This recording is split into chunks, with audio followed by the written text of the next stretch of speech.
Okay, there we go. Okay, we're rolling. We are rolling. Hey, Chad, what episode is this, Chad? Episode number 132. Are you sure? Yep. It says new recording 99. Yeah, well. 69. Look again. Look again. Well, it's happening. We're on the road again. Once again, yet again. Where are we going? Where are we going, Eric? Oh, we're going to the old Blackwater Draw in Bryan, Texas. Good friend Chris Steele. Might see him for a minute before he goes over to Albana's.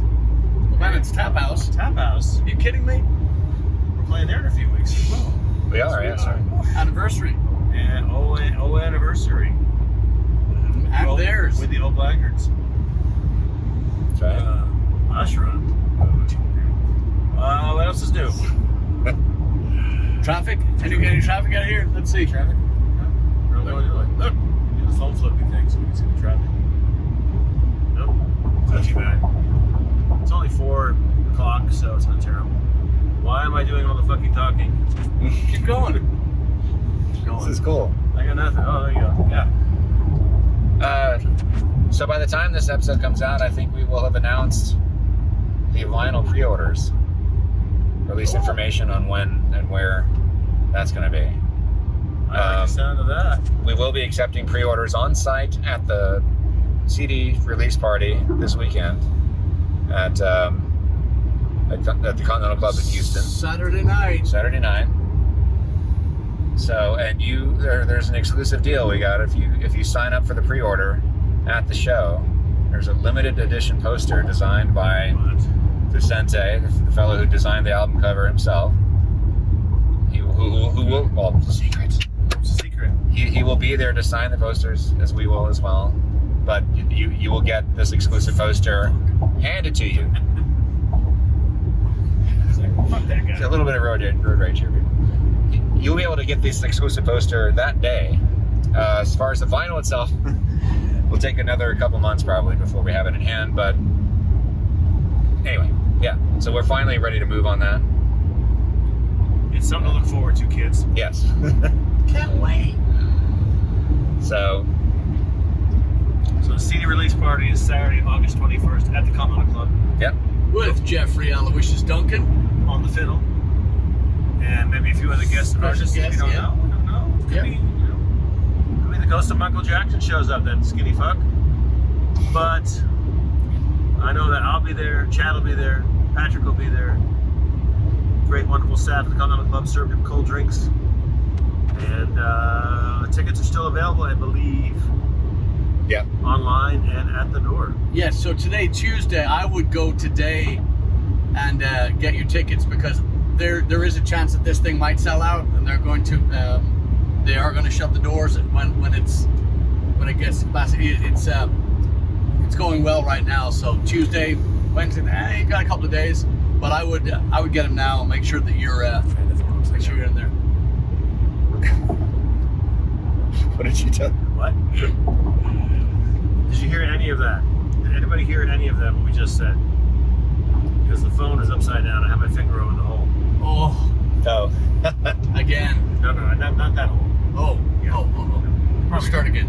Over the power hole, which is known as the 19th hole for some places. So I know we've talked about this before, but does it surprise you anymore that vinyl is still a thing in this day and age? No, not at all. Yeah. If you listen to it, you know. If you don't listen to it, you don't. Well, I think what surprises me more is that people like my brother's age, he's just turned 24. He's never known a world where, every record store is full of vinyl. He didn't grow up with it the same way that we did. But he collects vinyl. It's something he's gotten into as an adult. And I think that's just kind of amazing. It's not just the fact that people like us are still into it. There's a lot of young kids who are collecting vinyl. Yeah. She got records for her birthday and a record player. What's that? She got records and a record player for her birthday. Oh, My cool. niece, who's 21. Yeah. So yeah, just like your brother, the kids, they like the vinyl. Yeah, and the latex. Yeah. You know why? Washable. Yeah. We were talking about Quinn Bishop a few minutes ago, the owner of Cactus Music here in Houston. I think the longest standing independent record store in Houston at the moment. Well, like forever. There's no chance anybody's going to surpass that now. I saw a talk that he gave several years ago where he was talking about, it's on YouTube, where he's talking about that his theory is that, you know, it's finding places that manufacture vinyl now is kind of challenging, so that it is it's a tough, expensive process.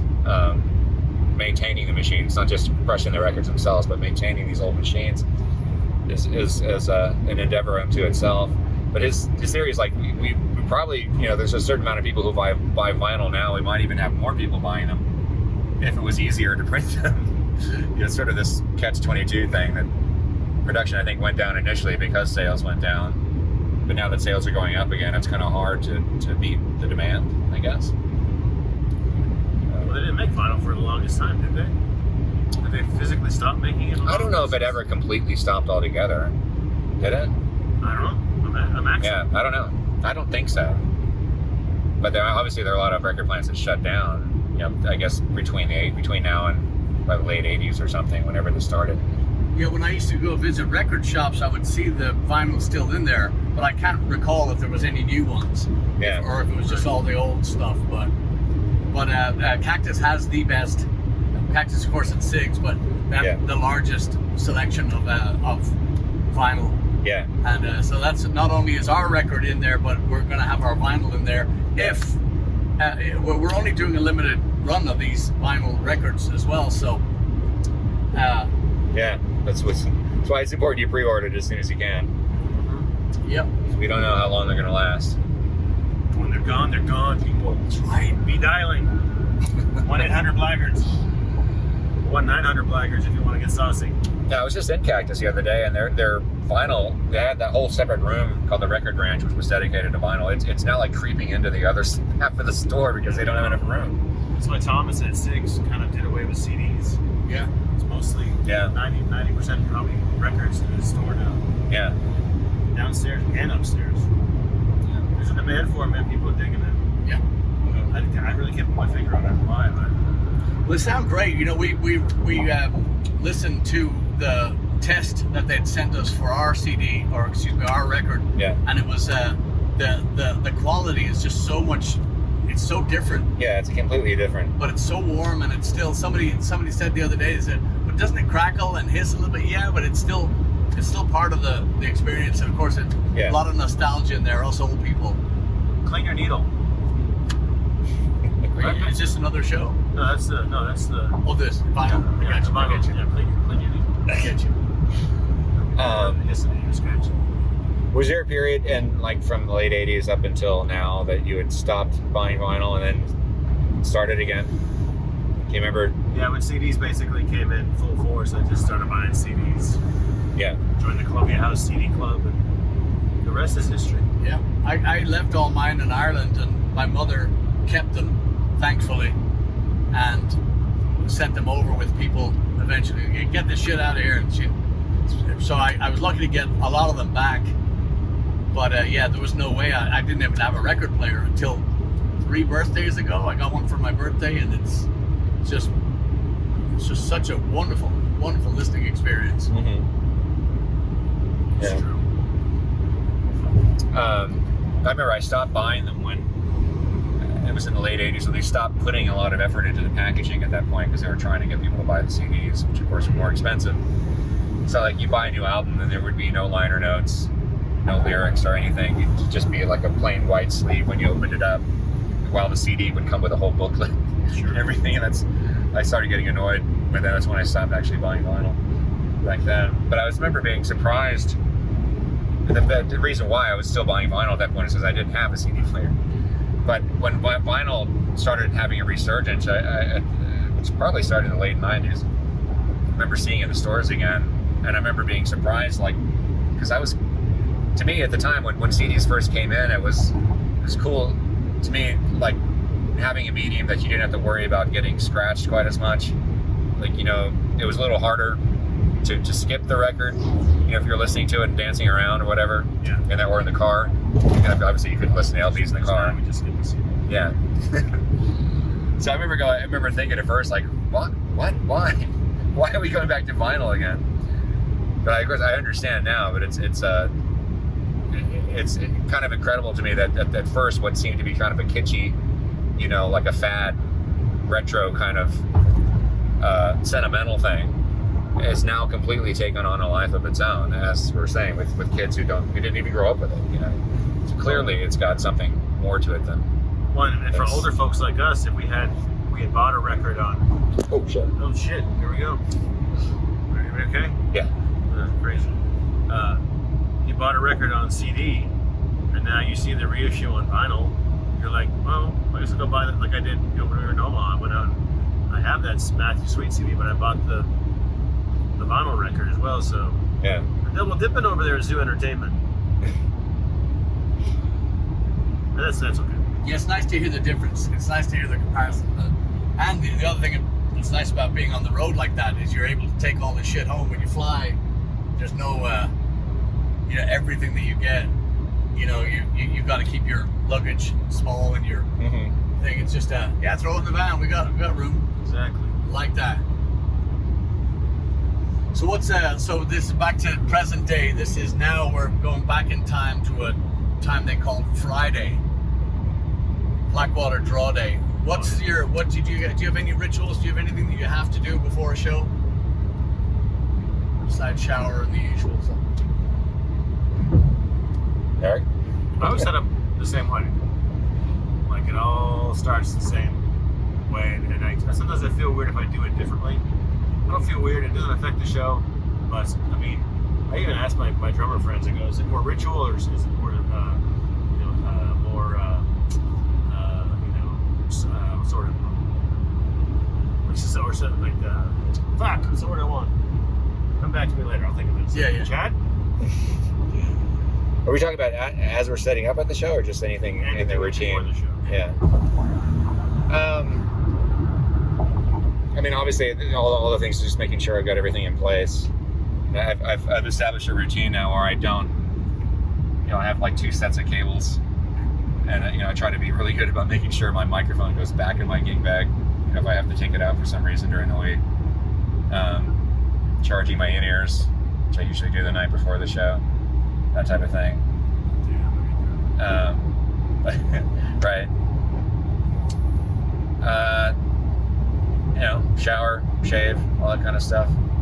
I'd like today, I'd squeeze in an exercise or going to the gym right at the last minute, which I had been doing for a while, and I stopped, getting back into it, which definitely is important. I don't know. And at the actual show, I just kind of go into autopilot, setting things up, and I enjoy that part of the job. But I don't like it when we go to shows where we have time. There's like hours in between setting up and playing, or getting there and actually being able to set up, and it's incredibly aggravating. Waiting is the hardest part. Yeah. So What is a song about that? I just like getting straight to work. Yeah, I'm the same. I need to have the same. I've been accused of being in work mode the day of a show, and it's I do get very sullen, very focused, and I always feel like I need to run on the day. Today we're playing inside, but it's technically outside because there won't be a lot of air conditioning, a lot of air movement.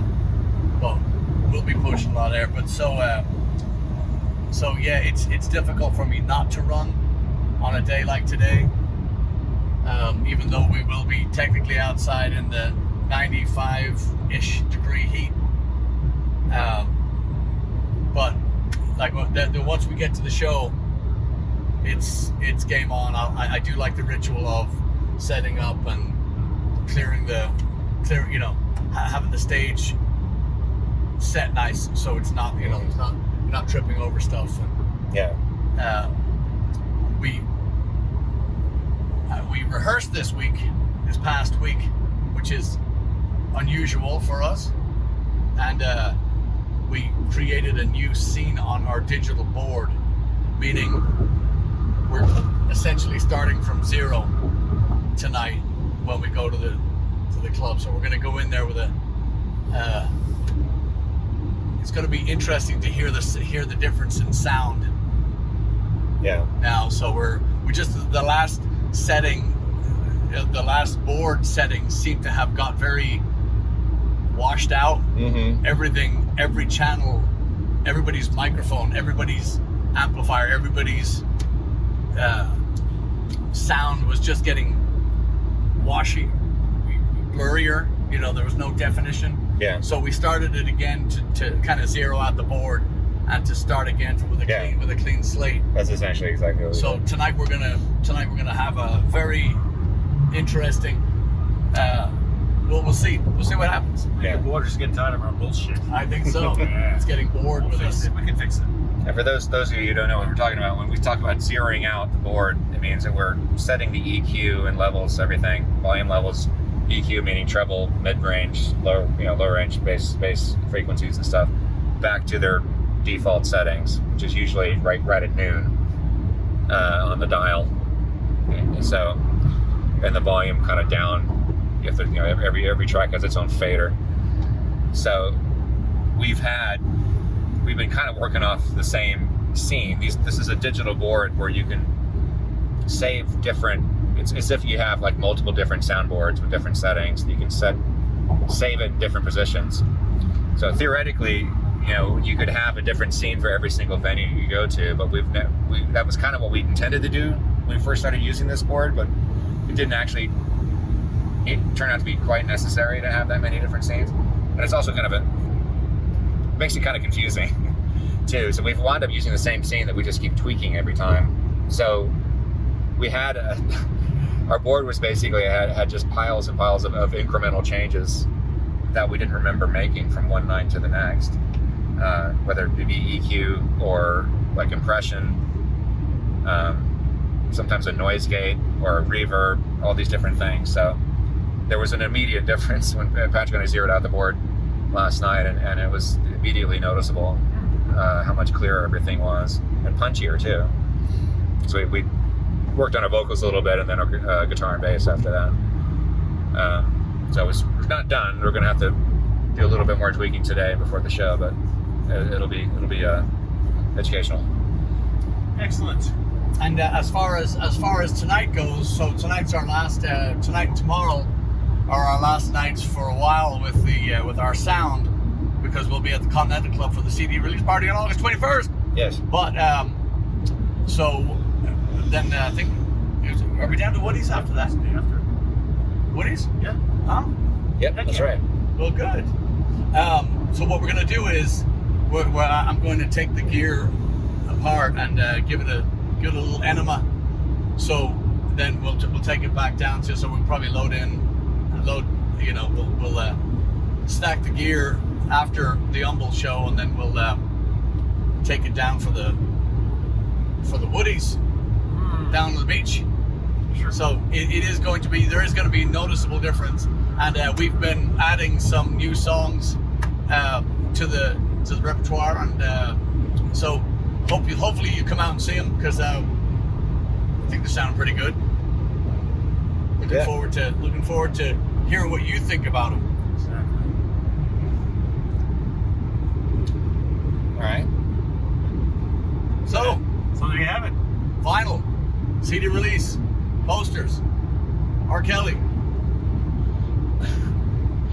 And what do we call it? The Halfway to St. Patty's Day tour next month? That's what we're going to call it. Yeah.